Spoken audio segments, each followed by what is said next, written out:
So friends, last lecture में हमने बात करी थी आपकी फ्रेंच कॉन्स्टिट्यूशनल स्कीम की। उससे पहले हम ऑलरेडी बात कर चुके हैं ब्रिटिश कॉन्स्टिट्यूशनल स्कीम की, अमेरिकन कॉन्स्टिट्यूशनल स्कीम की, क्योंकि आपकी मेंस में ये टॉपिक है कि जिसमें आपकी कॉन्स्टिट्यूशनल स्कीम को यानी इंडियन कॉन्स्टिट्यूशनल स्कीम को कंपेयर करना है with other countries constitutional scheme. ठीक है, तो उसी सीरीज में हमारे आज के लेक्चर में हम बात करेंगे स्विस कॉन्स्टिट्यूशनल स्कीम की। ठीक है, देखो, अब सबसे पहले आता है आपका फेडरल स्ट्रक्चर। इसका मतलब क्या है? सबसे पहले है 1874, यानी ये ईयर क्यों इंपॉर्टेंट है? क्योंकि इस टाइम पे आपके स्विट्जरलैंड में कॉन्स्टिट्यूशन अडॉप्ट किया गया था। ठीक है, तो यहाँ पे 1874 इसलिए इंपॉर्टेंट हो जाता है। उसके बाद स्विस गवर्नमेंट ने यूनिटरी सिस्टम को अपनाया या फेडरल सिस्टम को अपनाया? तो बेसिकली स्विस गवर्नमेंट ने वहाँ पे फेडरल सिस्टम को अपनाया है। इसका मतलब क्या है कि जो भी वहाँ पे सेंटर है, जो भी वहाँ पे स्टेट है, उन दोनों का अपना अलग कॉन्स्टिट्यूशन है, सबकी अपनी अलग पावर्स हैं, सबकी अपनी अलग रिस्पॉन्सिबिलिटीज हैं। ठीक है, तो फेडरल स्ट्रक्चर, बट यहाँ के फेडरल स्ट्रक्चर में एक खास बात है स्विट्जरलैंड में, जो कि आपको ना इंडिया में देखने को मिलती है ना यूएसए वगैरह में देखने को मिलती है। यानी कि इंडिया में हम नॉर्मली अगर बोलें तो जो राज्य होते हैं, बेसिकली जो स्टेट्स होते हैं, उनको हम स्टेट बोल देते हैं। ठीक है, अमेरिका में भी ऐसा ही है, मोस्टली जो आपकी स्टेट होते हैं। लेकिन जो स्विस कॉन्स्टिट्यूशनल स्कीम है, वहाँ पर दो तरीके के स्टेट आपको देखने को मिलते हैं, कैंटन और हाफ कैंटन। इसका मतलब क्या है कि जो कैंटन्स है उनकी संख्या है 20 और हाफ कैंटन की संख्या है 6। ऐसा नहीं है कि कैंटन्स के पास अलग से अधिकार है, हाफ कैंटन के अलग अधिकार है, ऐसा नहीं है। दोनों के अधिकार सेम है, लेकिन फर्क सिर्फ इतना ही है कि जब हम स्विस कॉन्स्टिट्यूशनल सिस्टम की बात करते हैं तो कुछ ऐसे आपकी किस्म से कहे, नॉर्मली अगर कैंटन थे या स्टेट थे तो वो कुछ इंटरनल रीजंस की वजह से 3 कैंटन्स 2 पार्ट में डिवाइड हो गए थे। जैसे कि आपका अंडरवॉल्टन, अपेंजेल और बेसिल, ये 3 ऐसे कैंटन थे जो कि आपके इंटरनल रीजन की वजह से टाइम टू टाइम 2 में डिवाइड हो गए थे। अब इससे क्या फर्क पड़ता है? फर्क सिर्फ इतना पड़ता है कि जो भी आपकी फेडरल काउंसिल में सिलेक्ट होके आते हैं लोग, तो कैंटन को अपने 2 रिप्रेजेंटेटिव भेजने का अधिकार होता है, एक किस्म से कहें तो एक लोकसभा में, एक राज्यसभा में। लेकिन वही हाफ कैंटन के पास ये संख्या सिर्फ एक होती है। ठीक है, यानी वो अपने एक रिप्रेजेंटेटिव को भेज सकता है।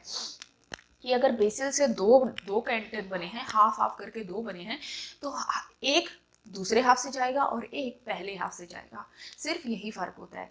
बाकी एज अ फेडरल कंट्री इसमें भी क्या है कि आपकी सेंटर के लिए अलग से कॉन्स्टिट्यूशन है और आपके स्टेट्स के लिए अलग से कॉन्स्टिट्यूशन है, अलग से लेजिस्लेचर है। और 1874 में जो कॉन्स्टिट्यूशन अपनाया गया था, वहाँ पर ये अरेंजमेंट की गई थी कि जो रेसिडरी पावर है वो किसके पास रहेंगी? वो कैंटन्स के पास रहेंगी, यानी स्टेट के पास रहेंगी। इंडिया से ये कैसे डिफ्रेंशिएट करता है? हमारे यहाँ स्टेट और हाफ स्टेट जैसा कोई कंसेप्ट नहीं है। हमारे यहाँ सिर्फ स्टेट्स हैं, कुछ यूटीज़ हैं जो डायरेक्टली अंडर आ जाती हैं आपकी यूनियन गवर्नमेंट के। सेकेंड वन इज़, हमारे यहाँ अलग से कॉन्स्टिट्यूशन नहीं है, दोनों का एक ही कॉन्स्टिट्यूशन है और उसी कॉन्स्टिट्यूशन में डिफाइन किया गया है सेंटर क्या काम करेगा और आपके स्टेट को क्या काम करने हैं, उनकी क्या रिस्पॉन्सिबिलिटी है। सेपरेशन ऑफ पावर आपकी कॉन्स्टिट्यूशन में ही दिया हुआ है। स्टेट की हमारे यहाँ भी लेजिस्लेचर है, कैंटन्स के वहाँ भी लेजिस्लेचर है, ये सेम है। लेकिन एक चीज़ का डिफरेंस है, वो है आपकी रेसिडरी पावर। इसका मतलब क्या है कि जैसे देखो, आपके स्केड्यूल 7 में लिस्ट दिए हैं आपको कि स्टेट कौन से काम कर सकता है, सेंटर कौन से काम कर सकता है, और तीसरा दोनों मिलके कौन से काम कर सकते हैं, यानी स्टेट लिस्ट, सेंटर लिस्ट और कंकरेंट लिस्ट। लेकिन सम टाइम ऐसा होता है कि कुछ ऐसे मैटर्स आ जाते हैं टाइम टू टाइम, जो कि आप उस टाइम, जिस टाइम कॉन्स्टिट्यूशन बन रहा था, उस टाइम नहीं डिफाइन कर सकते, क्योंकि वहाँ की कंडीशंस और इस टाइम की कंडीशंस में दिन रात का फर्क है। तो हमारे यहाँ रेसिडरी पावर किसको दी गई है? सेंटर को दी गई है। जबकि स्विस कॉन्स्टिट्यूशन में रेसिडरी पावर किसको दी गई है? रेसिडरी पावर आपके स्टेट या मैं कहूँ कैंटन को दी गई है। ठीक है, अब दूसरा प्रोविजन देख लेते हैं इसके बारे में। देखो, फेडरल असेंबली, यहाँ पे क्या है कि जैसे हम हमारी लेजिस्लेचर को अगर हम नेशनल लेवल पे बात करें तो पार्लियामेंट बोलते हैं, ऐसे ही स्विट्जरलैंड में हम फेडरल असेंबली को, फेडरल असेंबली यही आपकी एज ए लेजिस्लेचर काम करती है। ठीक है, अब होता क्या है इसमें इसके भी दो हाउस होते हैं। जो आपका लोअर हाउस होता है उसको आप नेशनल काउंसिल बोलते हो, जैसे हमारे यहाँ लोकसभा बोलते हैं। जो अपर हाउस है उसको आप काउंसिल ऑफ स्टेट्स बोलते हो, हमारे यहाँ क्या बोलते हैं उसको, काउंसिल ऑफ स्टेट। आपके कॉन्स्टिट्यूशन में बोला गया, हम क्या बोलते हैं उसको, अमूमन राज्यसभा बोलते हैं, यानी अपर हाउस बोलते हैं। अगर हम टोटल नंबर की बात करें, कितने नंबर ऑफ मेंबर्स होते हैं, नेशनल काउंसिल के 200 मेंबर होते हैं जो यूनिवर्सल एडल्ट फ्रेंचाइज से चुने जाते हैं, ठीक है। और यहाँ पर क्या है, पार्टी लिस्ट सिस्टम काम करता है और प्रोपोर्शनल रिप्रेजेंटेशन है, यानी पॉपुलेशन के बेस पे रिप्रेजेंटेशन आपको मिलती है, जितनी पॉपुलेशन उसके हिसाब से आपको रिप्रेजेंटेशन मिलती है। अगर हम बात करें काउंसिल ऑफ स्टेट की, तो यहाँ पे टोटल 46 सीट होती है। मैंने बताया ना कि क्या होता है इसमें, कैंटीन को हर किसी को ये दो भेज सकता है, दो भेजेगा तो कितने हो गए 40, और ये भेजेगा एक भेजेगा, यानी कितने हो गए 6, तो टोटल आपके हो जाते हैं कितने 46। यानी अगर इसमें बात करें तो 40 सीट्स आपकी कैंटन्स की हैं और 6 सीट आपकी हाफ कैंटन्स की होती हैं, ठीक है। अब कुछ और प्रोविजन देख लेते हैं हम स्विस कॉन्स्टिट्यूशन स्कीम के बारे में। ओके तो देखो नेक्स्ट प्रोविजन क्या है, एग्जीक्यूटिव पावर। यानी हमारे यहाँ अगर इंडिया की बात करें तो जो एग्जीक्यूटिव अथॉरिटीज़ हैं, या हम अगर बात करें जो आपकी लेजिस्लेचर है, एग्जीक्यूटिव है, तो जो एग्जीक्यूटिव है वो आपकी लेजिस्लेचर ही चुन के आती है। यानी जो बहुमत की सरकार होती है उसी से कुछ सदस्यों को बना लिया जाता है, जिनकी संख्या कितनी है आपकी 15%। जितने भी टोटल मेंबर्स है 15% से ज़्यादा नहीं होनी चाहिए, जो कि आपकी I think 91st constitution amendment से ये प्रोविजन आपका किया गया था, ठीक है। लेकिन यहाँ पर जो हम बात करें एग्जीक्यूटिव सिस्टम की, तो इसको प्लूरल एग्जीक्यूटिव सिस्टम भी बोला जाता है। क्यों? क्योंकि जैसे इंडिया में अगर आप बात कहें, जो आपका हेड होता है वो कौन होते हैं, आपके प्राइम मिनिस्टर होते हैं, जो रियल हेड होते हैं। नॉमिनल हेड ऑब्वियस सी बात है आपके प्रेसिडेंट होते हैं।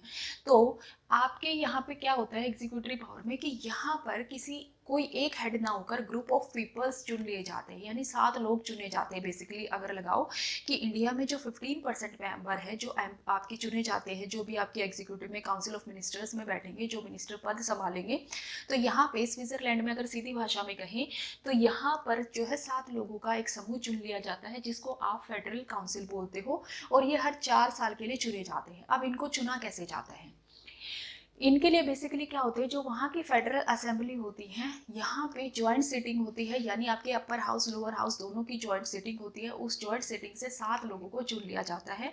उन 7 लोगों में से एक को आप एज अ हेड नियुक्त करते हो, लेकिन वो हेड जो होता है आपका सिर्फ नॉमिनल हेड होता है, और उसको बोलते हैं हम प्रेसिडेंट। क्यों होता है नॉमिनल? क्योंकि स्विस फेडरेशन की एक खास बात है कि वहाँ पर जो आपके प्रेसिडेंट है वो हर साल बदलते रहते हैं, यानी सातों के सातों की पावर इक्वल है, दोनों कोई भी उसमें से पहले नहीं आता। अगर हम इंडिया की बात करें तो इंडिया में आपके जो प्राइम मिनिस्टर है या जो अदर मिनिस्टर्स हैं, उनमें क्या सिस्टम है, उनमें क्या है कि फर्स्ट अमंग द इक्वल्स, यानी इक्वल्स में पहले नंबर पे आता है आपका जो प्राइम मिनिस्टर है। लेकिन फिर स्विस फेडरेशन में ऐसा नहीं है।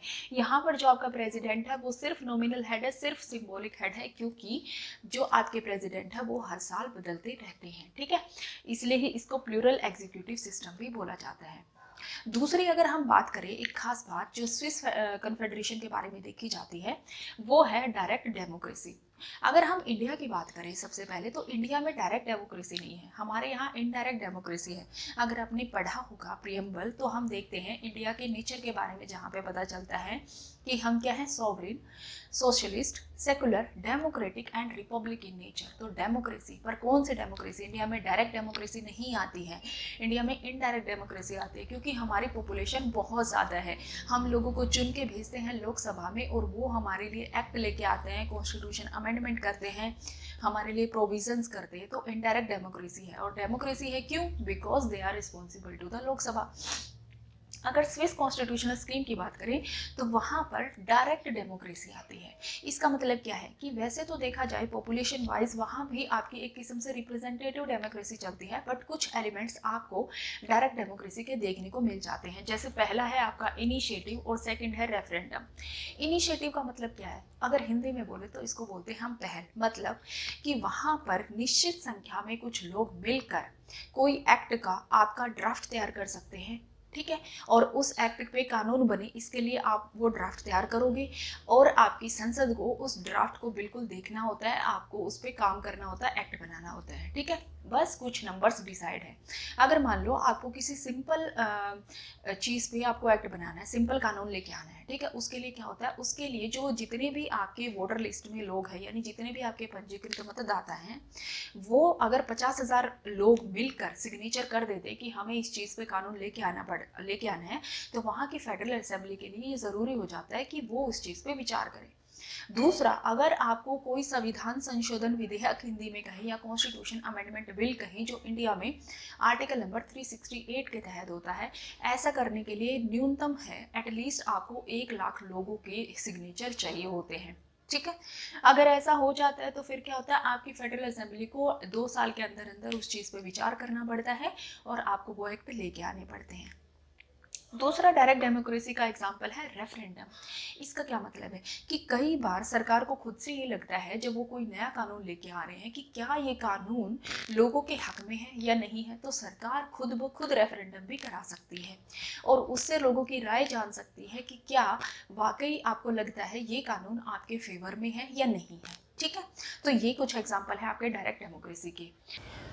ये हमने देखा स्विस कॉन्स्टिट्यूशनल स्कीम के बारे में, और अब हम देख लेते हैं जर्मनी की कॉन्स्टिट्यूशनल स्कीम के बारे में, फिर ये टॉपिक एंड हो जाएगा, ठीक है। ओके, नेक्स्ट हम बात कर लेते हैं जर्मन कॉन्स्टिट्यूशनल स्कीम की। अब जर्मन कॉन्स्टिट्यूशनल स्कीम में हम देखें तो सबसे पहले यहाँ पे पार्लियामेंट्री और फेडरल सिस्टम दोनों है। इसका मतलब क्या है, अगर आपने ब्रिटेन में देखा होगा पार्लियामेंट्री सिस्टम के उसमें काम करते हैं, अमेरिका फेडरल सिस्टम के उसमें काम करते हैं, तो हमारे यहाँ कौन सा है, पार्लियामेंट्री सिस्टम है। पार्लियामेंट्री सिस्टम कैसे है कि रिस्पॉन्सिबल टू द लोकसभा है, जो भी आपकी गवर्नमेंट होती है, ठीक है।